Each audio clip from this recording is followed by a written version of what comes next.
Hi, Mike here. You're watching Scout Restoration Yukon. In this video, I will install the wheel bearings, hubs, and locking hubs on the Dana 30 front axle for the Scout 800. This is not a how-to video. It's a how I do video. I hope you like it. Let's get to work. If you want to help, please subscribe to Scout Restoration Yukon. It's free. Mike Morrow, over and out. These are the wheel bearings for the Dana 30 axle. The inner and outer are the same. So we have 4 LM50 1349 and 4 LM50 1310. On the Dana 27, the inner and outer wheel bearings are different sizes. This is another way to tell which axle you have. I like to install the 2 inside races and bearings first, because then I can put the seal in and flip it over before installing the outside. So I found a piece of pipe that fits perfectly into the hub, which I cleaned up and deburred. And then I have this big washer that I can use to hit it with. So now I'll go get the first race out of the fridge. Well, somehow I managed to lose the video clip of installing the races in the hub. So I went outside, found an old hub, knocked the race out, and now I'm going to reinstall the race in the old hub, and that way I can show how it goes. It's all the same for all 4. I'm just going to do one. Let's get to work. So here's a used hub. Here's a race. It's actually in excellent condition. So put that on top, like that. Put my flat washer on there.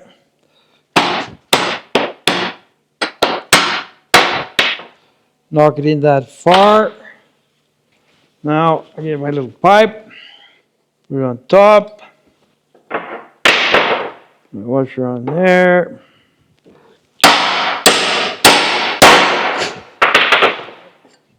It's got a long ways to go. Yeah. And of course this one hasn't been in the freezer.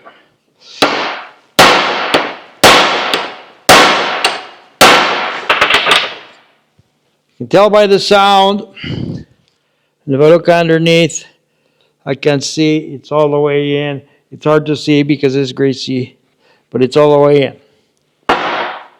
So then, I just have to drop the bearing in. This would be the inner bearing. Just drop the bearing in there, like that. Then I have to install the seal. The seal on here as straight as I can. Put my big washer on top of the seal. Whack it. After that, I packed some more grease in around here. Flip it over. Do the other side. I'll be packing the wheel bearings with semi-synthetic extreme pressure grease. This is the way I like to pack bearings. It's messy, time-consuming, but I believe it does a better job than those cones that you buy. I keep packing it until I see the grease coming up through the other side. You can see that. You know it's in there. These are the seals for the wheel hubs. Now that the seal's installed, I'm just packing some extra grease in between the seal and the bearing. Passenger side, hub with new bearing and seal. Outer bearing. Keyed flat washer. Goes in the notch on the spindle. Inner jam nut.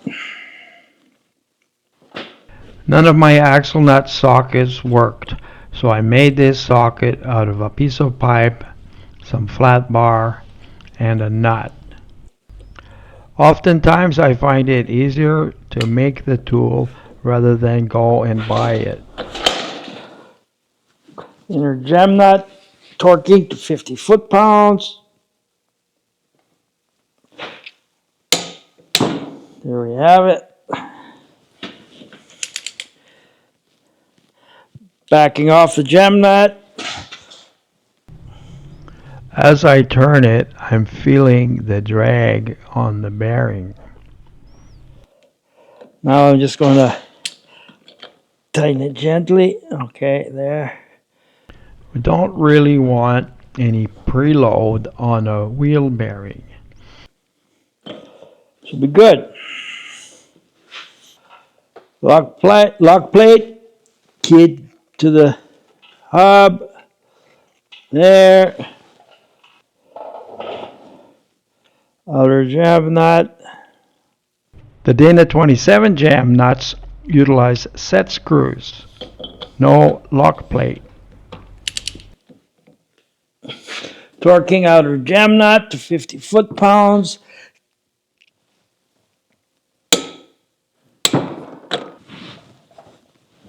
I'm bending the lock tab. This is the lock tab that came with this axle. The lock tab is bent against the outer jam nut, so this can't come loose. It's turning freely.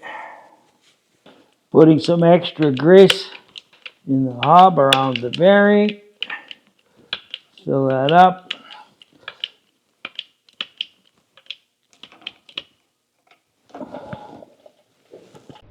Other side. I'm installing the hub body.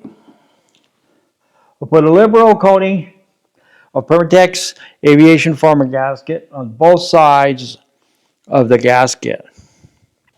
We'll now install the hub. Pull the axle out. Gently get on the spline. Line up the holes. Installing the snap ring. Make sure it's in there properly in the groove. Just putting a little bit more grease on the gear. A little more. Synthetic grease.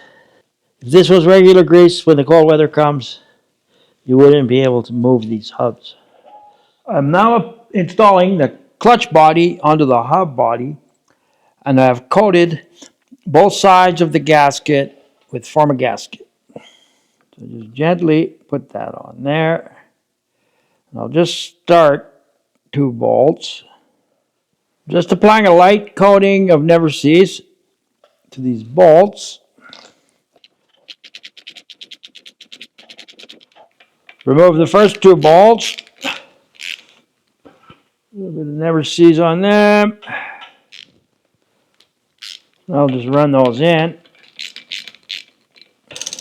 I'm going to torque these hubs to 40 foot-pounds in increments.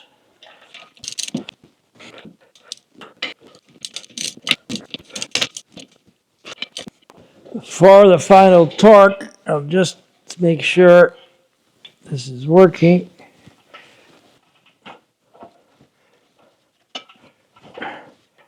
Now it's the final torque to 40 foot-pounds. 1, 2, 3, 4, 5, 6. One more time. 2, 3, 4, 5, 6. And it's the same on the other side.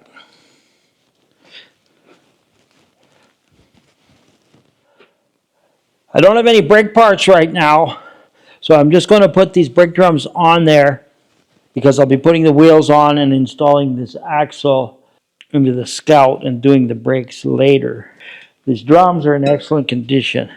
I've measured them. They're not, they have never been turned, and they're not scored.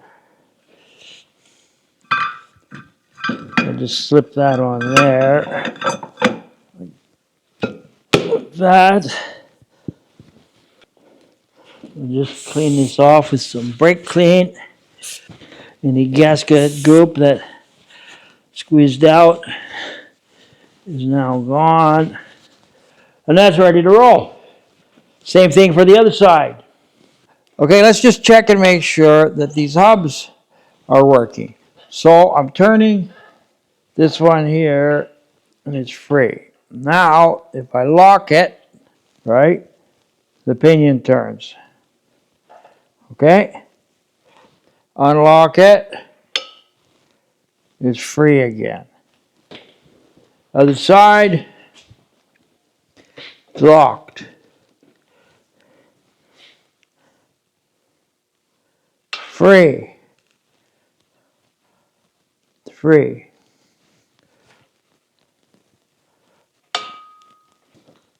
It's locked. So everything's working as it should. In conclusion, I'm happy with the way the wheel bearings and hubs went together. They will be good for many miles. In my next video, I will restore a set of original Scout worn locking hubs. I hope you like it. If you want to help, please subscribe to Scout Restoration Yukon. It's free. Mike Morrow, over and out.